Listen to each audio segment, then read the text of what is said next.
Welcome to October's Patreon exclusive project, my topless Aayla Secura print from Star Wars. As you might already know from my previous videos, I absolutely love Aayla Secura. She is easily my favorite female Jedi and overall one of my favorite prequel characters. I already owned the Unleashed and the Black Series figure about her, but now I wanted to paint something of her myself, especially after I printed and painted her master Quinlan Vos recently. This is a figure I bought for a very friendly price on CRAZYIVAN from a seller called UnveilingAvidity, and it's actually a bundle of 3 models. One completely nude, one fully dressed, and the one I've chosen, the topless one. I was tempted to do the fully dressed one as well, but I noticed that the model has some defects. The left arm does not seem to connect well to the body and the torso itself seems hollow. Also, the fingers are glitching into the chest and the top, so I went with the topless one where the fingers are alright.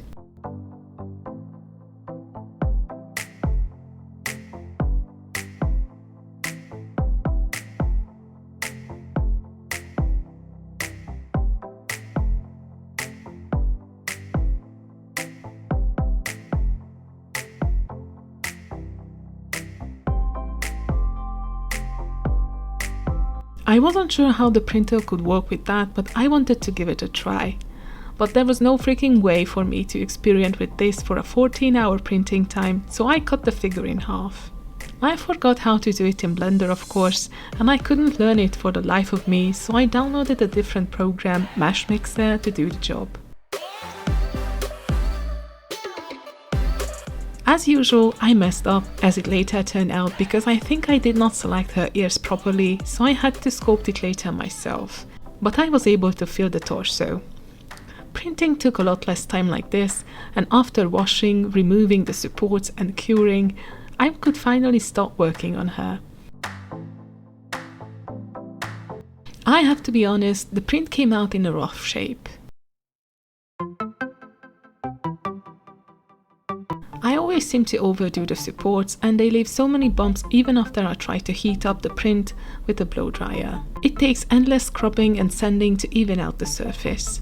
Also, despite successfully filling the torso, the left arm still came out completely hollow with only millimeters of thin outlines, so I had to fill that with air dry clay and sculpt the elbow completely from Putty. I know it's not that professional and others would have reprinted the whole thing to avoid all the nuisance, but I always try to repair things before ditching them. And even though the figure looks kinda awful now, it really turned out well at the end, at least for my liking.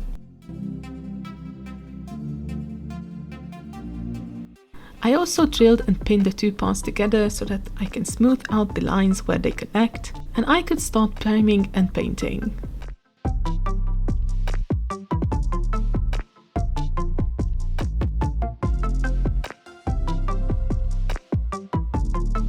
For the base coat, I used my remaining Vallejo primer in ghost grey color. There was no point in using the light, yellowish desert tan shade, as Aayla's skin is blue and her clothes are also brown, so it's not a problem when it comes to covering up the primer's grey color. This leftover primer is kinda chunky though. I guess all the clumps collected at the bottom make it a lot thicker than it used to be when I bought it.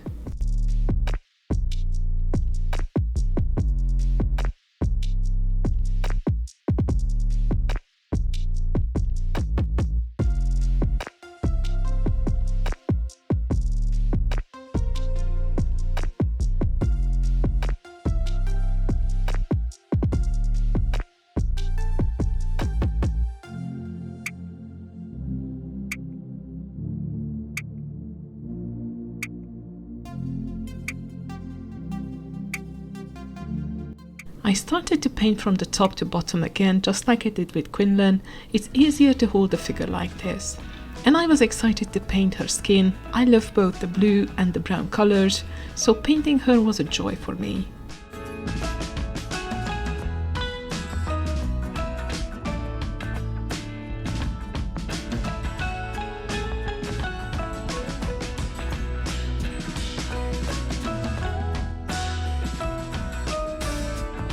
It's definitely harder to reach everything with a brush than painting the figure in parts, but it's also a challenge we have to overcome and learn from it.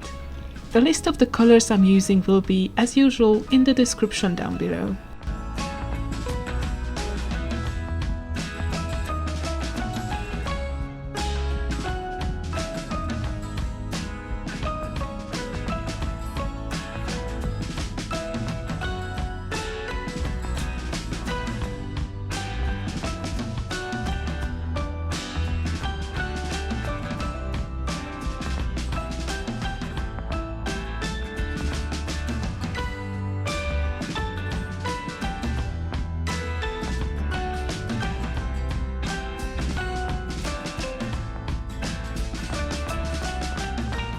Since I do not have an airbrush, I decided to use pastel powder to shade the body. I mainly used dark blue and purple, which kinda made her skin a lot darker than on the official figures, and it became more close to the comic book depiction of Aayla. It's a long process with brush until you finally see the results of it, and I later found out by mistake that with my fingers I could dab on the powder a lot easier and more evenly, so I guess that's how we will do it next time.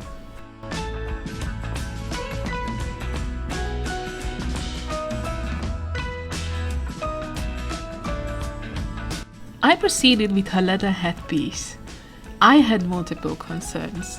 She had no ears or ear cones as the Twi'leks call it. It's a basic shape, but I have so little confidence in my skills sometimes.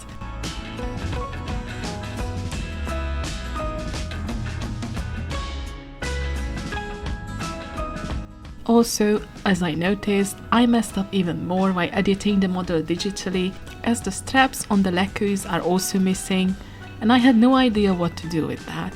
Clay or putty wasn't really an option for this, as none of them could be flattened or cut so thin to serve this purpose. So I was trying to come up with a solution, and as you will see later, I found something that became perfect.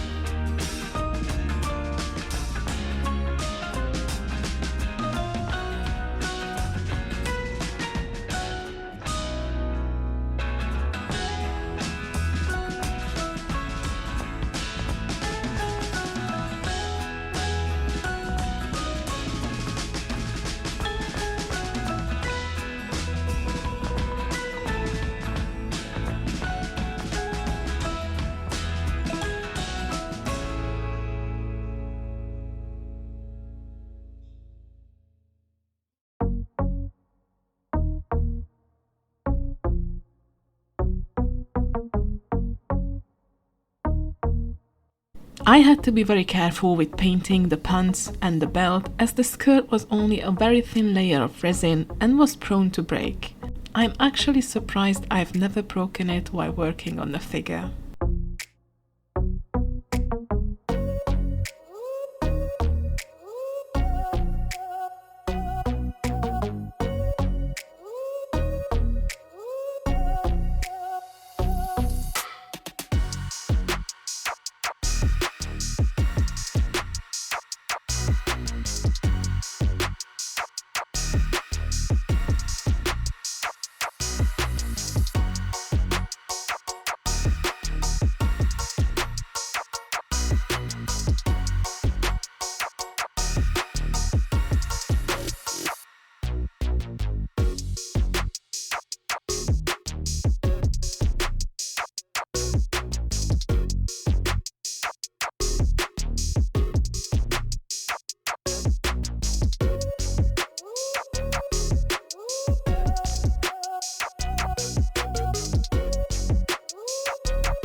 As I was nearing the boots and overall the completion of the figure, I couldn't delay the problem of the ears any longer. So I took out my Tamiya Epoxy Putty smooth surface and tried to sculpt the little ear cones with a small rim for the leather headpiece that surrounds them.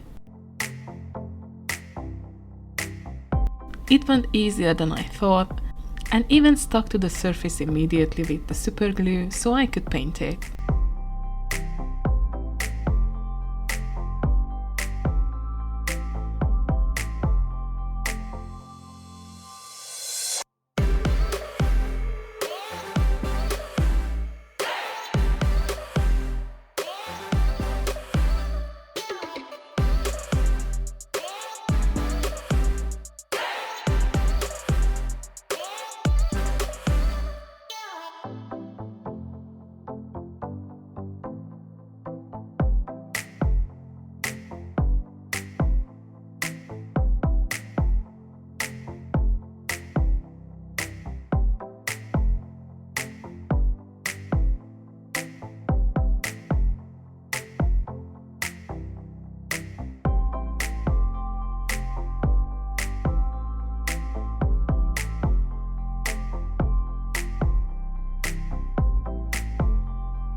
Another important part was to paint the little dots on her leggings.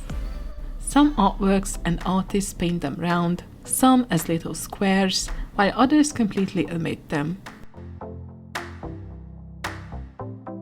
For the sake of simplification, I went with round or uneven shapes, not to have the impression of a cheetah or a gecko.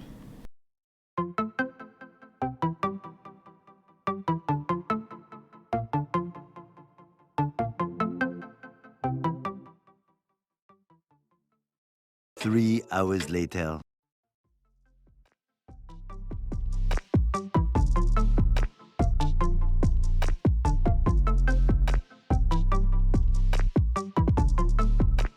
Now that she had her pretty lacquer dot thingies, it was time to come up with an idea for the straps. I looked at my inventory among the household items, different tapes, but nothing seemed to work. My diorama-loving brain was on overdrive to look for the most insignificant thing that I could use, and then I found it. I had these organza gift bags with the ribbons to close them, and they had the perfect size and texture for this purpose. I did a little test to see if it absorbs paint or not, but as it became clear it does, I painted the whole ribbon with the headpiece brown color. I waited for it to dry and then it was time to apply it to the leggings.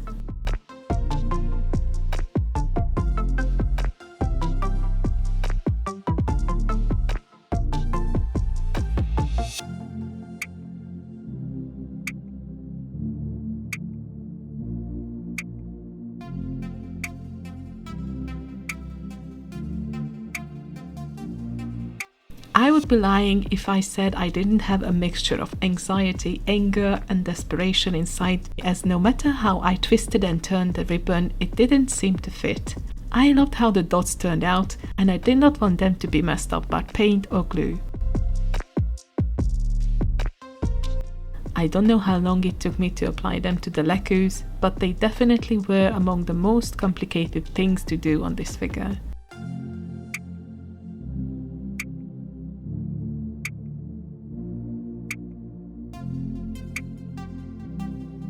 Only the eyes and the boots were left.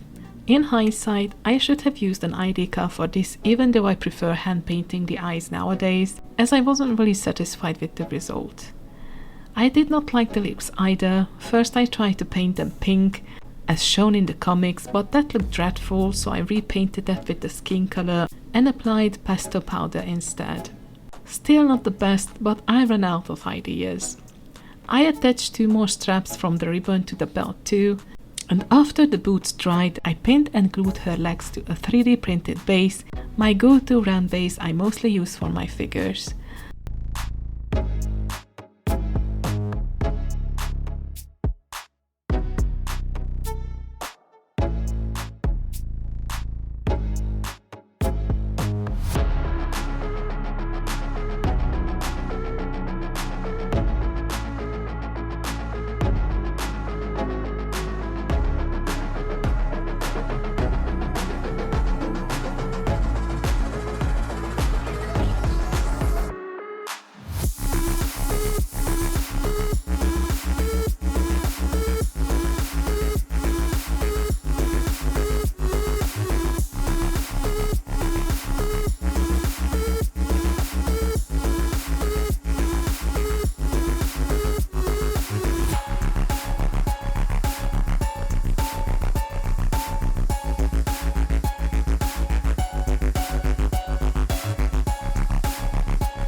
Here is the final look. I definitely had more fun painting this than Leia last month, even though Leia's facial features turn out to be so much better.